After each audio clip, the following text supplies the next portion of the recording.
Bonjour à chacune et chacun d'entre vous et merci à vous deux, cher Hervé Morin, cher Renaud, pour votre invitation à Marseille. Franchement, je regrette de ne pas être parmi vous, sauf par l'intermédiaire de cette caméra. Je n'oublie rien du temps passé, des choses apprises sur le terrain pendant les 17 ans où j'ai eu l'honneur moi-même de présider une collectivité territoriale en Savoie. Et vous le savez, mon bureau, ma porte à Bruxelles reste évidemment toujours ouverte à tous les élus qui veulent travailler ou échanger sur les questions européennes. Je suis en tout cas très heureux de cette occasion, même à travers cette caméra, de vous dire quelques mots du sujet que vous avez choisi, qui est celui du rôle et de la mission des régions dans le contexte européen.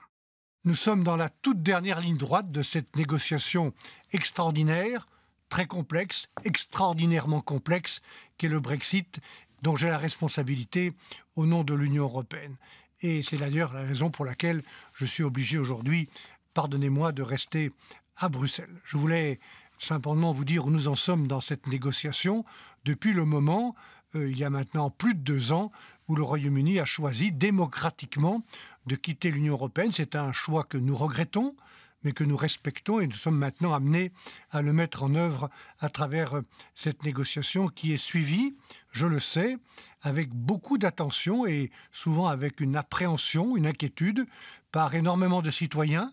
par beaucoup de collectivités territoriales, régionales ou locales,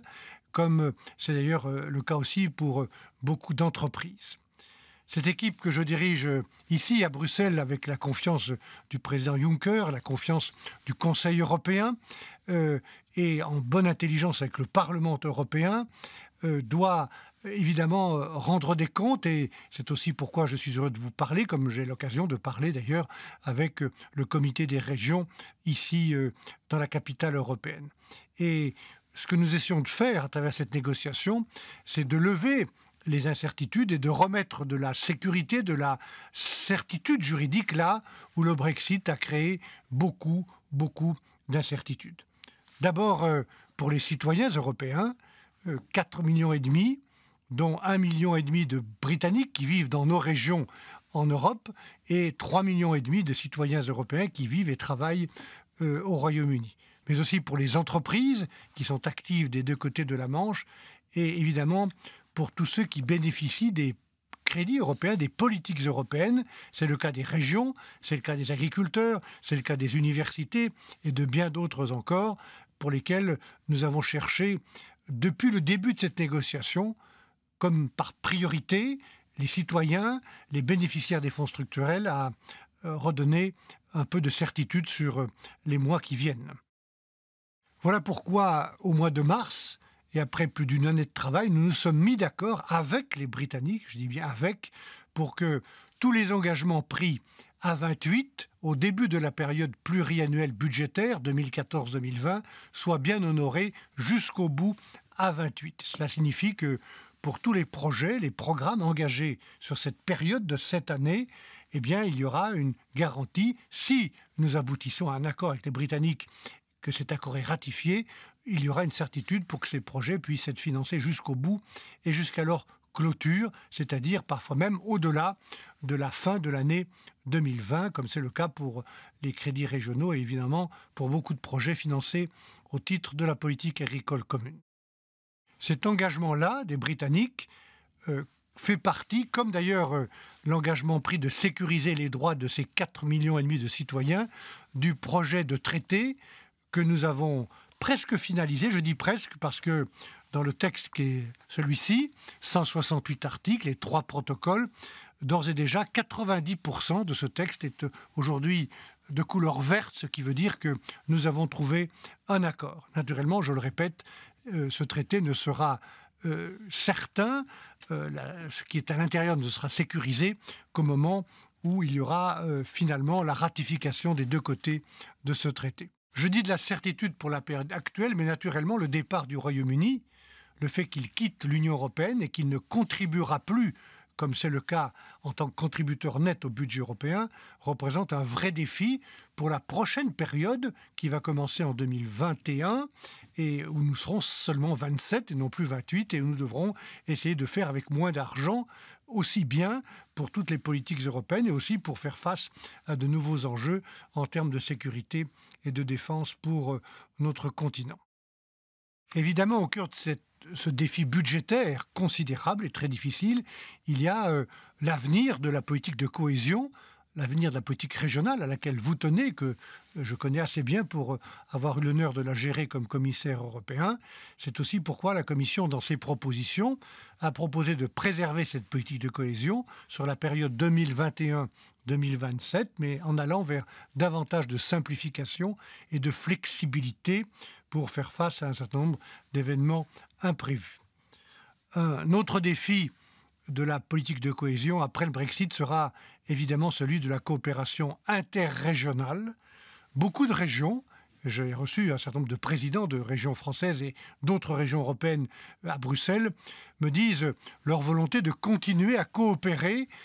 étroitement avec des régions ou des villes du Royaume-Uni. Je pense qu'il est légitime que les régions, les villes d'Europe puissent continuer à travailler, à coopérer, à créer des relations de toute nature avec les régions et les villes britanniques. Et nous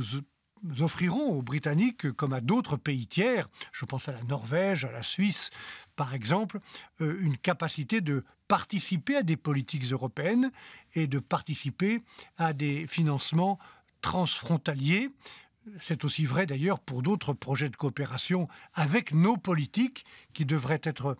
ouvertes aux Britanniques. Je pense à la coopération en matière de recherche, de coopération entre les universités ou au programme Erasmus. Mais évidemment, cette coopération se fera dans un autre cadre budgétaire et juridique que celui d'aujourd'hui. Mesdames et messieurs les présidents, mesdames et messieurs, le Brexit représente beaucoup plus qu'un test majeur, un vrai défi pour l'Union européenne. Et mon objectif comme négociateur est d'y répondre en trouvant avec les Britanniques les conditions d'un retrait ordonné plutôt que d'un retrait désordonné, mais aussi en posant, au-delà du divorce, au-delà de ce texte du traité de retrait ordonné, de poser les bases d'un partenariat ambitieux dans le long terme entre le Royaume-Uni et l'Union européenne. Et nous avons d'ores et déjà évalué qu'il y a beaucoup de sujets sur lesquels nous pouvons travailler avec les Britanniques, des questions de sécurité extérieure, de défense, de politique étrangère, de sécurité intérieure, des coopérations comme celle que je viens d'évoquer, et aussi en matière économique, c'est un sujet difficile, en nous fondant sur un accord de libre-échange ambitieux. Il y a dans cette négociation à la fois les conséquences du Brexit, celles que nous gérons dans cette négociation en grande partie, puis il y a aussi des leçons, probablement d'ailleurs des leçons des deux côtés. Et peut-être une des leçons est que cette négociation révèle ou met un éclairage sur ce que ça veut dire d'être membre de l'Union et ce que ça veut dire d'en sortir. Cette négociation montre ce à quoi un pays qui quitte l'Union européenne doit renoncer. Et du même coup, il nous rappelle aussi à nous qui sommes là et ensemble ce que nous avons construit ensemble et pourquoi nous avons aussi un intérêt à rester ensemble. Notamment à travers un marché intérieur où toutes les personnes, les biens, les services, les capitaux peuvent circuler librement, sans contrainte. Une politique de cohésion que vous connaissez bien et qui, comme Jacques Delors l'avait voulu, accompagne la solidarité, la démontre et accompagne le dynamisme des régions et des collectivités territoriales. Un programme Erasmus qui permet à des centaines de milliers d'étudiants de se former dans d'autres régions en découvrant d'autres cultures.